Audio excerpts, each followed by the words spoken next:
فيلمنا بيبدأ مع حصان صغير قاعد جنب أمه، وبيكبر الحصان وبيجري وبيسابق الخيول، وبنشوف إنه حصان حر وبيسابق النسور، وبقى زعيم القطيع وبقى مسؤول عنهم. وفي مرة شاف أسد عايز يهجم على القطيع، بدأ يحذرهم وواجه الأسد وقدر يهزمه. وفي ليلة حصلت حاجة غيرت حياة الحصان كلها.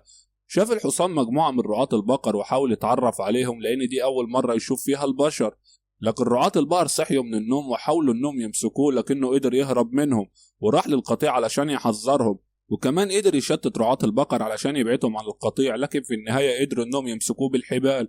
وشافته أمه وحاولت إنها تساعده لكنه طلب منها بصوته إنها ترجع علشان ما تتمسكش هي كمان. وبنشوف الحصان وهو خايف ومش عارف مصيره إيه، لكن كان مطمن على القطيع بتاعه. وبعدها رعاة البقر أخدوه لاسطبل خاص بالجيش الأمريكي، ووصل القائد وسأل الجنود عن اللي حصل. قالوا له إنهم لقوا حصان بري وإن الجيش اتعامل قبل كده مع الأنواع دي من الأحصنة، لكن الحصان مسك عصاية القائد وكسرها. وبيبان من اللي حصل إن الحصان بيتحداه، والقائد أمر الجنود بحبس الحصان ونادوا على الحداد ميرفي علشان يركب له حدوة ويقص له شعره. واتضايق الحصان من قص شعره لكنهم ربطوا له بقه، وميرفي بيقص له شعر الحصان صاب ايده، وجه يركب له حدوة الحصان ضربه برجله ووقعه على الأرض، فربطوا له رجليه الأربعة لكن الحصان فك نفسه من الحبال وضرب ميرفي. أمر القائد إنهم ياخدوا الحصان علشان يدربوه، وكل ما يحاول جندي يركبه الحصان يوقعه على الأرض. والقائد أمرهم يربطوه 3 أيام من غير مية ولا أكل. وتاني يوم الجنود دخلوا ومعاهم شخص من قبيلة اليوكاتا وقالوا إنه حاول يسرق من الإمدادات، والقائد أمرهم بربط الشخص ده في العمود من غير أكل. ولما الليل جه الشخص ده قعد يعمل أصوات غريبة ووقعت سكينة جنبه وقدر ياخدها علشان يفك نفسه. وتجمع الجنود وقالوا للقائد إنهم شافوا العدو رايح ناحية الشمال. بعدها القائد ركب الحصان علشان يروضه، وكل ما الحصان يحاول يوقعه القائد يضربه بالحذاء بتاعه بالقرباج لحد ما الحصان تعب. وبدأ القائد يستعرض قدام الجنود وقال لهم إن ممكن ترويض أي حصان مهما كان، وبص ناحية الشخص المربوط وقال له إن قبيلة اليوكاتا مش هتخضع لأي نظام. لكن فجأة اتجنن الحصان ورمى القائد بعيد، والقائد اتعصب من اللي حصل وطلع المسدس وراح ناحية الحصان، وقبل ما يضربه اتدخل الشخص اللي من قبيلة اليوكاتا وأنقذ الحصان وركب عليه ودخل الاسطبل وفتح لكل الأحصنة علشان يهربوا. لكن قبيلة اليوكاتا مسكت الحصان بالحبال، لكن الشخص ده شال اللجام من بقه. وتاني يوم الحصان شاف فرسة وحاول يلفت انتباهها لكن سابته وراحت للشخص اللي كان محبوس معاه.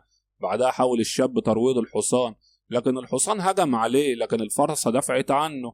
وبعدها ربط الفرسة مع الحصان علشان يتمشوا مع بعض. فتح لهم الباب، فرح الحصان وجري بأقصى سرعة، لكن الفرسة وقفته وبدأوا يتمشوا مع بعض وبتعرفوا على القبيلة. وجه طفل يلعب مع الحصان لكن الحصان رفض والطفل بكى. بعدها شالوا الحصان والطفل فرح. بعدها راحوا البرية والحصان شاف النسر اللي كان بيتسابق معاه. الحصان ندى عليه لكن طار بعيد وما سمعوش، والشاب حاول يركب الحصان لكن الحصان وقعه على الأرض.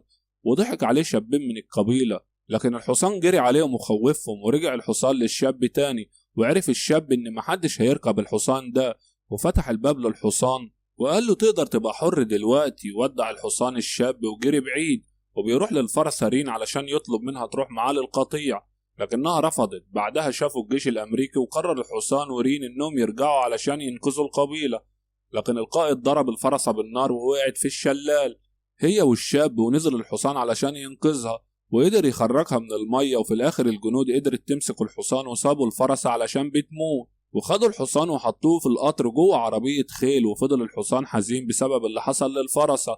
بعدها خدوا الحصان علشان يشتغل في مكان بعيد علشان يوصلوا القطر للقضبان، لكن الحصان اتظاهر بالموت وفكوه الجنود علشان يرموه. لكن فجأة قام وكسر السلاسل اللي ماسكة عربية القطر، وهربت الخيول والعمال حاولت تمسك الحصان لكن ما قدروش. وبعدها هرب الحصان ونزل وراه عربية القطر وخبط في عربية القطورة وانفجرت. وهرب الحصان من النار اللي ولعت في الغابة، لكن السلسلة اللي في رقبته مسكت في شجرة ووقع على الأرض. لكن وصل الشاب من قبيلة اليوكاتا وأنقذه، والقائد وجيشه لقوا الحصان ومعاه الشاب وفضلوا يجروا وراه لحد ما وصلوا لحافة منحدر. واضطر الحصان انه يقفز علشان يعدوا الناحية التانية، وحاول واحد من الجنود يقتل الحصان لكن القائد منعه.